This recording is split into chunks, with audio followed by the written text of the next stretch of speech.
So this is going to be another movie review. This one's called Madame Bovary, 1949. I'm giving it 1 out of 5 stars. I hated this flick. I didn't have any expectation for this flick, so I wasn't disappointed.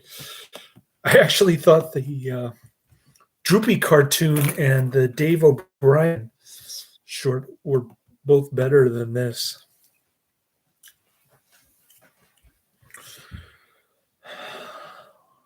Which is saying a lot.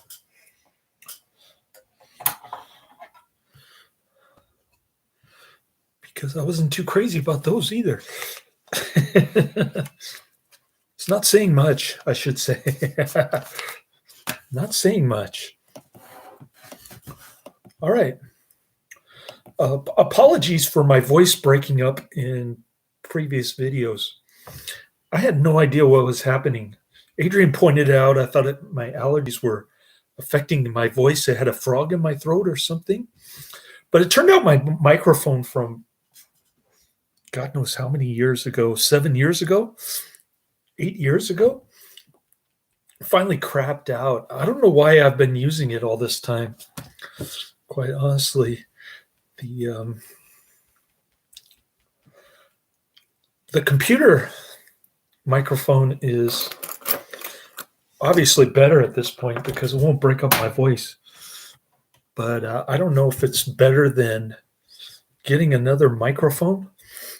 Let me know, Adrian. I'm really sorry about that. It must be annoying as heck to be a fan of my channel.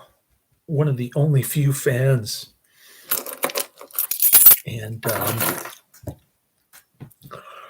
can't understand what I'm saying because my voice is breaking up due to a funky microphone. I just wanted to get that out there and apologize for that. Film got an Academy Award nomination for Best Art Direction, Set Direction. It's a romantic drama film adaptation of the classic 1957 novel of the same name by Gustave Flaubert. It's got Jennifer Jones, James Mason, Louis Jourdan from The Paradigm Case. I don't particularly care for him. It's also got George Zucco and Harry Morgan, Ellen Corby. I don't remember seeing George Zucco or Harry Morgan. Maybe because Harry Morgan looks younger in this film. All right. What else? The Adulterous Wife story presented censorship issues with the Motion Picture Production Code. So they came up with a plot device which structured the story around author Flaubert's obscenity trial. And it was developed to placate the censors.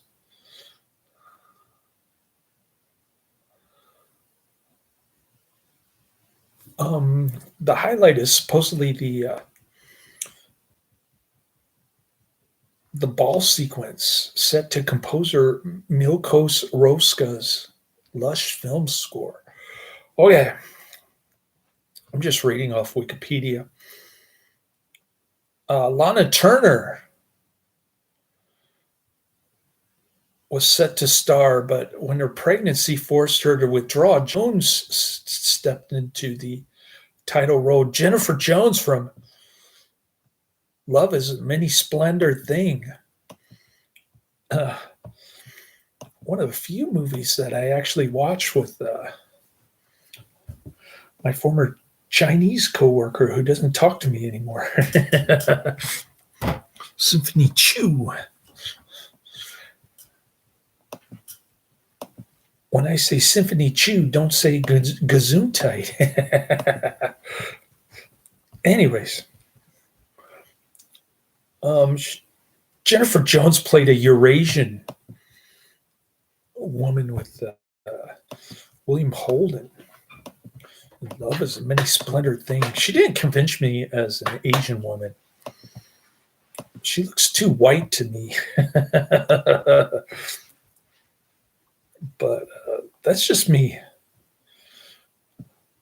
And of course, James Mason was in the. James Mason plays the author.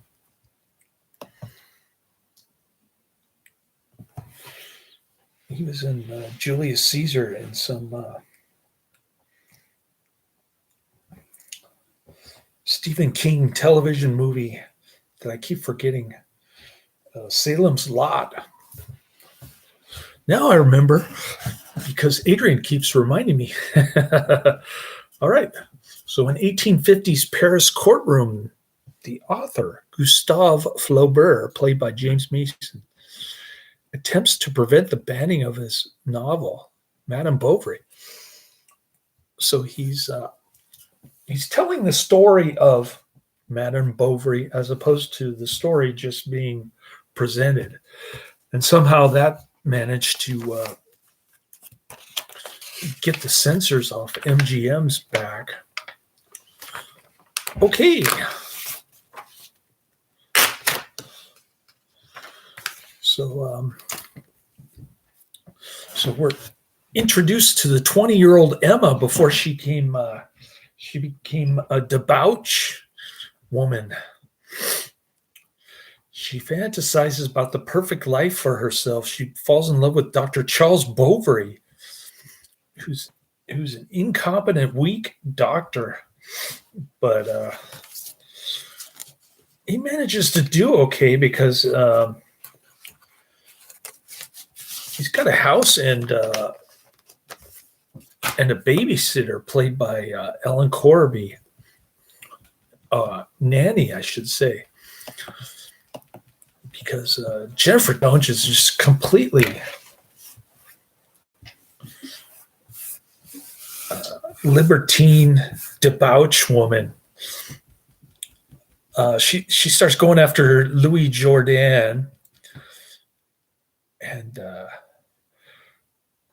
who plays Rudolph. But then, first she has to redecorate the small house in Normandy. I don't know how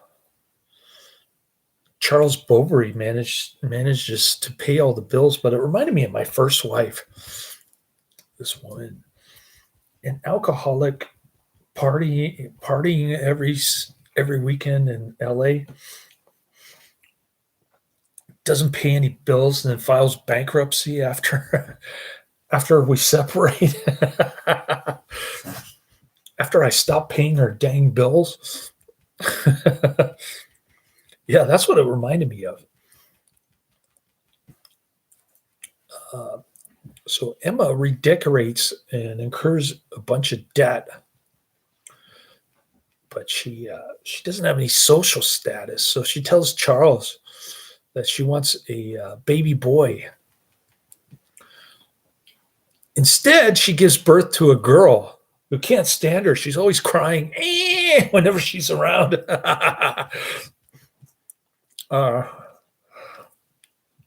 She doesn't like being a mother, and so she just consigns upbringing to the nanny, Ellen Corby.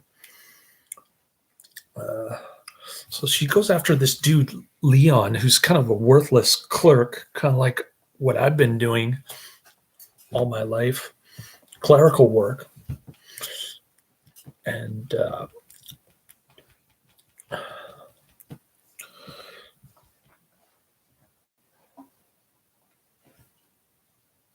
but Leon's mother encourages him to move to Paris and enroll in law school.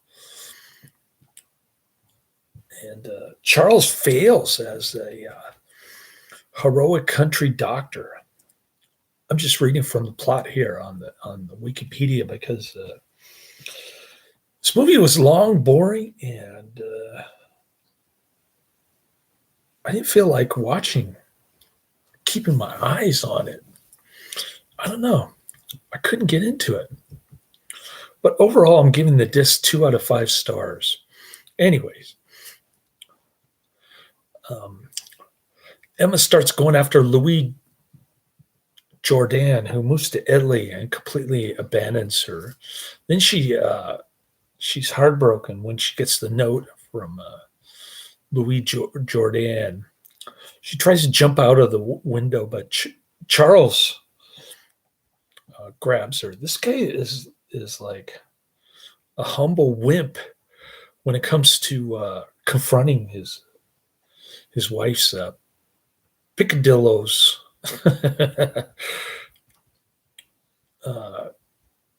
She becomes severely depressed, but she's not dead. Or at least that's what James Mason explained. Then Emma and Charles go to an opera, and they encounter Leon. Leon starts lying that he attained his law credential and he's earning a lot of money after his move to Paris.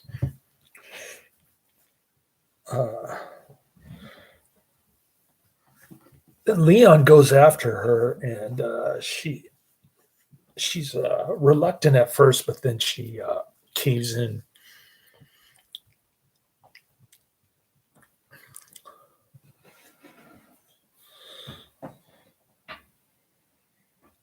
Then Emma comes back home, and the outstanding remodeling debts are being used to put the house up for sale to satisfy the creditors. There's a greedy white male swine of a capitalist pig kind of lurking around, and he's saying, "I profit off your misery," that kind of thing. Oh man, what a lame film. Anyway, she goes directly to the creditor, and the guy's trying to put the moves on her. He's trying to rape her, but he only manages to put his hands on her while her clothes are on, and she runs away. Somehow manages to elude his grasp.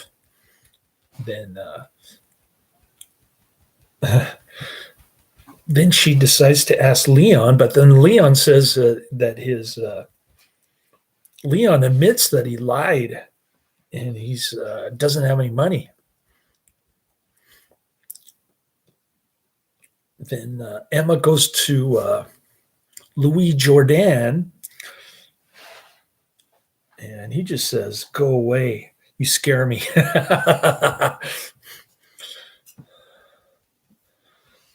She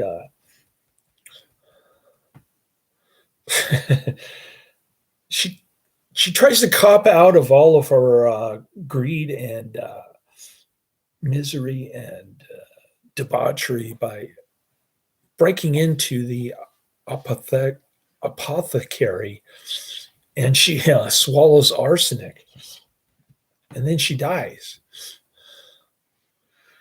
Then the film returns back to James Mason in the courtroom defending his novel. And that's pretty much the movie. I don't want to spoil the ending. It's not a great ending. But hey, I just got a thumbs up. Was that from you? Who gave me thumbs up?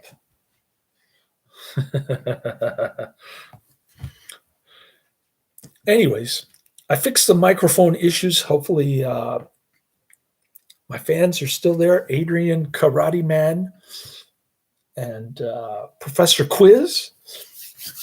They haven't given up on me after I failed to notice that my microphone isn't working. Obviously, I'm not going to go back and fix all my videos that have microphone issues, but I'm guessing there are quite a few of them now. Finally took me a while to figure out what was going on. I was driving in Cupertino or Los Altos Hills or somewhere in South Bay last night. and I heard this rattling sound in the back of my van. I thought it was the tires because the rim was bent on the left back tire. So after checking all the tires, I see nothing wrong. Then I start driving again. I hear the rattling sound continue. And I look in the back of the van, and there's a metal piece that's hanging down. It's dragging on the ground, causing all this noise. And it's happened to me before, but not for 6 years, I think. I just went over a speed bump, and the thing came loose, and it started dragging on the ground. So I just lifted it up, and it kind of felt the hook, and it didn't have that problem anymore. So I'm pretty good at troubleshooting, but I'm not always the best. Let me know if my computer sound microphone is mediocre, and I'll go to Best Buy and I'll fork over $20 for a new microphone or something. How much do microphones cost?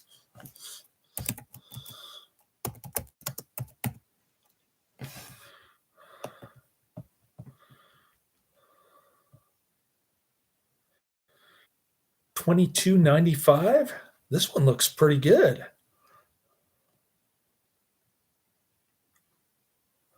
$9.99. Oh, that's even better. $10.99. Wow, you can order it from Instacart. They'll bring it to your door.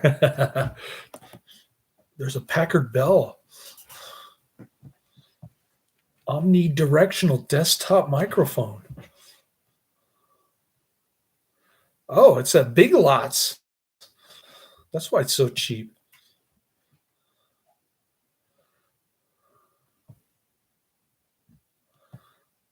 Okay. Delivery in as little as 2 hours.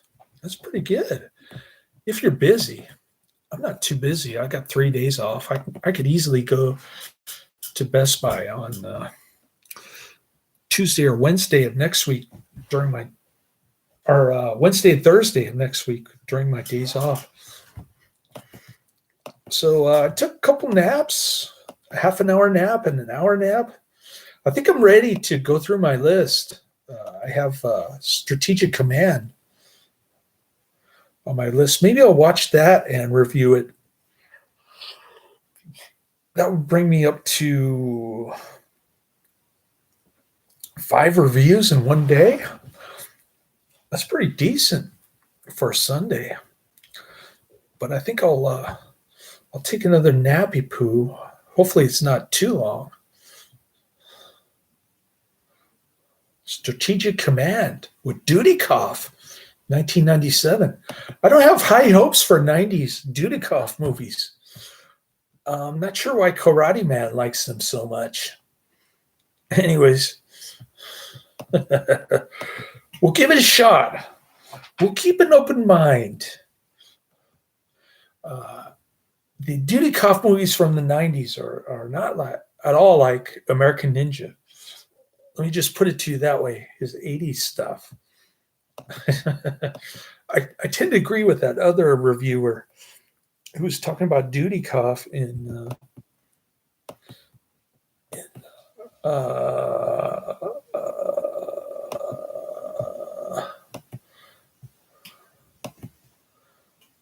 Crash Dive 2?